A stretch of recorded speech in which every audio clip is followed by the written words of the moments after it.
Guys, তোমরা কেমন আছো? আশা করি ভালো আছো। আমিও ভালো আছি, আমার পরিবারও ভালো আছে। আর একটা মিনি ব্লগে তোমাদেরকে স্বাগত জানাচ্ছি। আর এখানে দেখতেই পাচ্ছ, এখানে বিভিন্ন ঠাকুর আছে, সেগুলো তোমাদেরকে দেখাচ্ছি।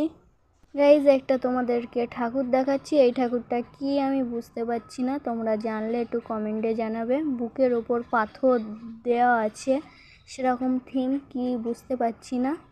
আরও কিছু ঠাকুর দেখাই তোমাদেরকে, তোমরা দেখতে থাকো। আর তোমরা দেখো, এই জায়গাটায় শিব ঠাকুর আছে। এখানে মনে হয় জলের সিস্টেম ছিল, একটু জলকাদা টাইপের হয়ে গেছে। আরও অন্য অন্য ঠাকুর তোমাদেরকে দেখায়, আরও অন্য দিকে আছে। অনেক বড় এরিয়া নিয়ে এই অনুষ্ঠানটা হয়, একদিনে শেষ করা যাবে না। ভিডিওটা এখানেই শেষ করছি। ভিডিওটা ভালো লাগলে লাইক করবে আর সাবস্ক্রাইব করে আমার পাশে থাকবে। আবার অন্য কোনো